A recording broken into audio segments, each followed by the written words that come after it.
Hello friends, আমি অর্পণ। আজকের এই ভিডিওতে আমরা সোহম চক্রবর্তী অভিনীত বহুরূপ ছবির ট্রেলার রিভিউ করব। তো ট্রেলারটা কেমন লাগলো, জাস্ট একটু আগেই ট্রেলারটা ড্রপ করা হয়েছে। তারা আগেই জানিয়ে দিয়েছিল যে আজকে সন্ধ্যে 6টার সময় ট্রেলারটা আসছে এবং এসভি এন্টারটেনমেন্ট থেকে কিন্তু এই ট্রেলারটা এসছে। এবং ট্রেলারটা অ্যাকচুয়ালি কেমন লাগলো, অনেস্ট যদি আমি রিভিউ করি, এক কথায় বলবো বস, I was satisfied with Soham চক্রবর্তীর পারফরমেন্স।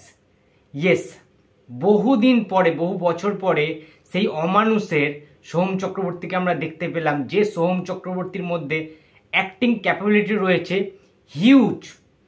তাকে ব্যবহার করতে পারতেন না পরিচালকরা, প্রডিউসাররা, সে যে কি করতে পারেন আমরা প্রকৃত অর্থেই জানি যে সোহম চক্রবর্তী একজন আউটস্ট্যান্ডিং পারফর্মার। 2 মিনিট 3 সেকেন্ডের একটা ট্রেলার কাট করা হয়েছে এবং সেখানে সোহম চক্রবর্তীর বিভিন্ন রূপ দেখানো হচ্ছে। কীরকম ব্রুটালি দেখানো হয়েছে সোহমদাকে, আমি জাস্ট গায়ে গুজবাম্পস দিচ্ছিল সিনগুলো দেখতে দেখতে। বিশ্বাস করো যে প্রথমে দেখানো হচ্ছে পল্টন বলে কেউ একজন খুন হয়েছিল, মার্ডার হয়েছিল। তার পরবর্তীতে লীনা চৌধুরী বলে কে একজন মার্ডার হয়ে গিয়েছিল।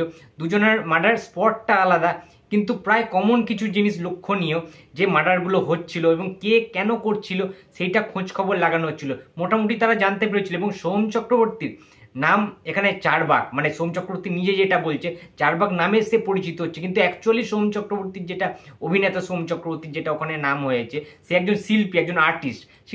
সেখানে তার নাম হয়েছে অভিমন্যু ব্যানার্জি। অভিমন্যু ব্যানার্জি তার নাম। এবং সে কিভাবে চারবাক হয়ে উঠছে, তার মধ্যে মানে কি কি রিজন রয়েছে, ইদিকা পালের সাথে সোহম চক্রবর্তীর সম্পর্কটা কি, একটা মায়াবী ক্যারেক্টার কিন্তু দেখতে পাচ্ছি আমরা ইদিকা পলকে। সে যখন এইরকমভাবে হাতটা ইয়ে করে মানে তাকিয়ে রয়েছে, তাকে একটু মানে অন্যরকম লাগছে, একটা হরর একটা ফিল দিচ্ছে। এবং আমার মনে হচ্ছে যে কিছু একটা স্পিরিচুয়াল ব্যাপারও এর মধ্যে থাকবে, একটা অন্য কোনো আধ্যাত্মিক বিষয় কিন্তু থাকতে পারে, মাইথোলজিক্যাল ব্যাপার স্যাপারে কিন্তু বেশ থাকবে এই ছবিটায়। সেটা কিন্তু আমার ট্রেলারটা দেখে মনে হয়েছে।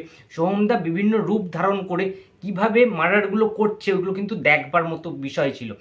একটা সিন রয়েছে, সোহমদা মুখের মধ্যে গোলাপ ফুল নিয়ে ঝাড়পিট করছে, অ্যাকশন করছে, মানে অ্যাজ আ হিরোর মতো, পুরোপুরি মানে একদম কমার্শিয়াল হিরোদের মতো আর কি। লার্জার দ্যান লাইভ রয়েছে সেখানে, মানে ওটা দেখানো হচ্ছে পুরো একদম ভরা বাজারের মধ্যে সেটা শ্যুট করা হয়েছে। একটা সিন দেখা যাচ্ছে শাড়ি পরে শুয়ে রয়েছে তিনি, সোহম চক্রবর্তী, এবং মেয়ে সেজে তিনি বাচ্চাদেরকে চকলেট দিচ্ছেন, ক্যাডবেরি ডেয়ারি মিল্ক দিচ্ছেন। মানে কিভাবে কি রকম করে পরিকল্পনা করে প্ল্যান করে সে মার্ডারগুলো করবে, সেগুলো কিন্তু সত্যি বলছি হলে বহুদিন পরে সোহমদার এইরকম কোনো একটা মিস্ট্রি ক্রাইম থ্রিলার আমরা দেখতে পাবো, মানে জাস্ট ভাবতে পারছি না। এবং যেখানে দেখতে পাচ্ছি আমরা প্রথম থেকে শুরু থেকে যে ইনভেস্টিগেটর হিসেবে কিন্তু কাজ করছেন, অর্থাৎ তদন্তকারী হিসেবে কিন্তু দেখতে পাচ্ছি আমরা রাজা দত্তকে এবং কমলেশ্বর মুখার্জিকে। তোমরা জানো পরিচালক কমলেশ্বর মুখার্জি বেশ কিছু ছবিতেও কিন্তু ছোটোখাটো রোল তিনি কিন্তু প্লে করেছেন, খুব ভালো একজন অ্যাক্টার। এবং রাজা দত্তকে তো ইউজই করা হয় না ঠিক করে, ঠিক আছে, বিভিন্ন রকম সিনেমাতে তাকে দেখেছি ভিলেন হিসেবে, কিন্তু সেই অর্থে তাদের কিন্তু ঠিকঠাকভাবে রোল দেওয়া হয় না বা ঠিকঠাকভাবে ইউজ করা হয় না। এই সিনেমাটাতে ভাই আমার যতদূর মনে হচ্ছে, এবং দেবলীনাকেও দেখলাম, বেশ ভালো লেগেছে। কিন্তু অল ওভার কিন্তু ট্রেলারটা বেশ একটা পাওয়ার প্যাক ট্রেলার ছিল। একটা ক্রাইম সাসপেন্সে ভরা থ্রিলার ছবিতে এরকমই কিন্তু ট্রেলার হওয়া দরকার। যে কোনো কিছু আমরা আঁচ পাচ্ছি না, এই কাজগুলো কেন করছে অভিমন্যু ব্যানার্জি সেটা খোঁজার জন্যই, সেটা তদন্ত কিন্তু হবে। এই গোটা সিনেমাটায় আমরা দেখতে পাবো যে কি কারণে করছে। একটা ভালোবাসা কিংবা একটা আক্রোশ, একটা প্রতিশোধের গল্প কিন্তু এই ছবিটার মেন সাবজেক্ট হতে চলেছে। এবং কি কারণে সে প্রতিশোধটা নিচ্ছে সেই রিজনটা ভেরি ইম্পর্টেন্ট। এবং দীর্ঘদিন পরে Soham Chakraborty, the king of Tollywood film industry, Soham Chakraborty is back. এটা দেখার জন্য তো আমরা মুখিয়ে রয়েছি। সোহমদার কাজ বলে কথা, সোহমদা এই বছর আর হতাশ করবে না, এইটুকুনি আমরা জেনে গেছি, বুঝে গেছি। তার কারণ প্রচুর খেটেছে সোহমদা। বহুরূপ সিনেমাটা করার জন্য যেভাবে সোহমদা নিজের ট্রান্সফরমেশন করেছে বডির দিক থেকে এবং নিজের অ্যাক্টিংয়ের দিক থেকেও অনেক পরিশ্রম করেছে কিন্তু সোহমদা, এটা কিন্তু মানতে হবে। তাই জন্য সোহমদারই কামব্যাকটা হওয়া প্রয়োজন ছিল। এবং আমি 100% শিওর বহুরূপ ছবিটা ব্লকবাস্টার হতে চলেছে, ব্লকবাস্টার লোডিং। সোহমদার কেরিয়ারে আরও একটা পালক কিন্তু যুক্ত হবে। কারণ এইরকম যে চারবাকের যে বিশেষ করে যে ক্যারেক্টারটা, যখন সোহমদা এরমভাবে বুকটুক চিতিয়ে বলছে, ঠিক আছে, যে আমি চারবাক, ওই সিনটা কিন্তু ভাই পুরো গুজবাম দিয়ে দিচ্ছে, গোটা শরীরে শিহরণ জাগিয়ে দিচ্ছে।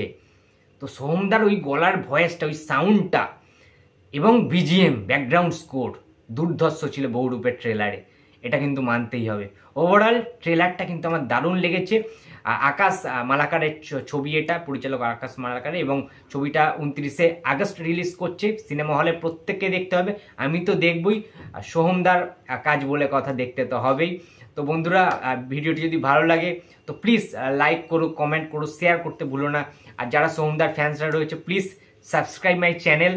আর সোহমদার এক্সপ্রেশন কথা বলছিল ট্রেলারটাতে, আমি ভাবছি যে কখন টিকিটটা কেটে বহুরূপ সিনেমাটা দেখতে যাব, কারণ ওই এক্সপ্রেশন না, সোহমদাকে ওই রকম মেকআপ, ওই রকম প্রস্থেটিক মেকআপ, আমি সত্যি কথা বলছি এর আগে আমি দেখিনি সোহমদাকে যে এতটা মানে খেটে, এতটা ডেডিকেশনের সাথে সোহমদা বলেই এটা সম্ভব, এটা কিন্তু মানতে হবে বস। সোহমদা ছাড়া এই ডেডিকেশন লেভেল কারোর থাকতে পারে না। সেই ছোট্টবেলা থেকে সোহমদা কিন্তু বাংলা ইন্ডাস্ট্রিতে কাজ করে যাচ্ছেন, সিনেমা করে যাচ্ছেন, ঠিক আছে। তা আজকের অনেক বছর হয়ে গেছে ইন্ডাস্ট্রিতে, এবার সোহমদার কিছু দেওয়া দরকার ইন্ডাস্ট্রি কিছু চায় সোহমদার কাছ থেকে, ভালো কিছু চায়, একটা ভালো অভিনেতা সোহমদা, এবং ভালো অভিনেতাদের থেকে আমরা ভালো অনেক বেশি কিছু কিন্তু আশা করি, অনেক কঠিন কঠিন চরিত্র আশা করি, সেটা হয়তো সোহমদা আমাদেরকে বহুরূপ সিনেমার মাধ্যমে প্রোভাইড করতে সক্ষম হবেন, পারবে সোহমদা, এবং আমরাও বেশ স্যাটিসফাইড হব বহুরূপ সিনেমাটা দেখে। তো বন্ধুরা, এই ছিল ভিডিও, তোমাদের রিভিউটা কেমন লেগেছে এবং সর্বোপরি বহুরূপের ট্রেলারটা তোমাদের কেমন লেগেছে অবশ্যই কমেন্ট বক্সে জানিয়ে দিও। ভিডিওটা ভালো লাগলে লাইক করো, কমেন্ট করো, শেয়ার করতে ভুলো না। যদি চ্যানেলে নতুন হয়ে থাকো তো প্লিজ সাবস্ক্রাইব মাই চ্যানেল। দেখা হচ্ছে পরের কোনো ভিডিওতে, তো টাটা।